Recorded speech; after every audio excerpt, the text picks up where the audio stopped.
Hello, my name is Suzanne Kwak, and I am the Executive Vice President of Products and Engineering at Saffron Federal Systems. So my role marries the business component and the technical component of product development. So essentially, I oversee the investment strategy and the execution of our products. In honor of Women's History Month, I'll be answering questions on how I became the leader I am today and giving some advice to women in the STEM field. So let's go.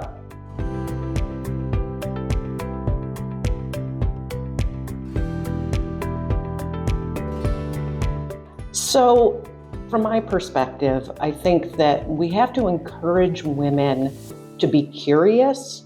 We have to encourage them to be comfortable with a healthy amount of competition. We also need to encourage women to be and show grace to themselves. So what do I mean by that? So from a curiosity, again, in particular, I'm in product development. So be curious about any problem that you're faced with.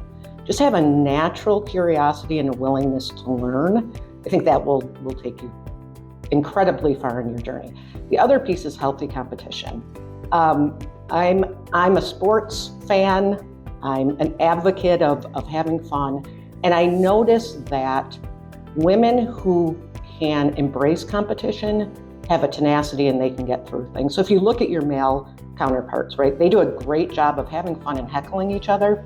Try that. It actually works to diffuse stress and builds bonds, and it will help you in your career. And then lastly, show yourself some grace. I think too often women have a tendency to expect perfection from themselves, and that's just not realistic. It's not realistic for us to expect it of ourselves or others. And so I would encourage you to just show yourself a little grace. And if you don't know everything, be curious, ask questions, try your hardest, and learn from it.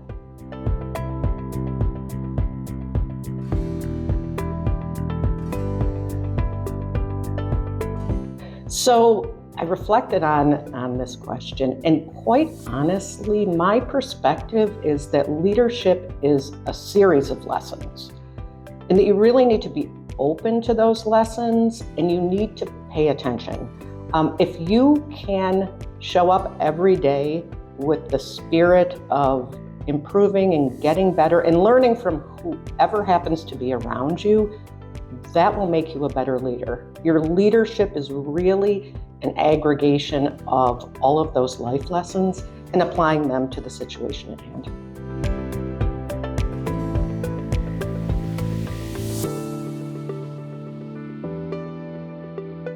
So I'm going to answer that with present. So I have 3 daughters, actually all in STEM fields, but really my inspiration is raising them to be all they can be. So they push me to do all I can do, but they also help me be confident, help me show them what can be possible. So for me, it's about the next generation. There's a myriad of people that stood before me, and by no means were they not important, but really for me, it's the next generation, which happened to be my 3 daughters.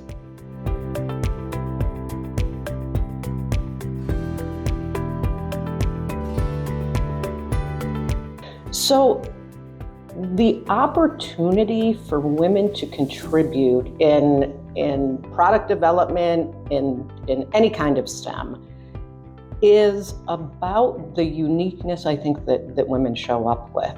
So it's been my observation that women are very good at assimilating information. They're very good at taking in a variety of inputs and then creating an action plan and making a decision. So what is unique for women is not about the specific position. It's not about the business needs. Those don't change. It's how women show up and drive results. And I think they do it in a very, very proactive way.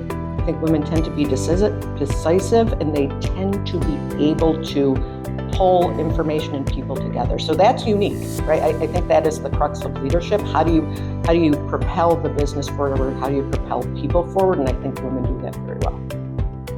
As a woman in an executive position, my journey is proof that we can shape our contribution. So So I encourage all women to support each other, learn from each other, and keep pushing to shape that contribution.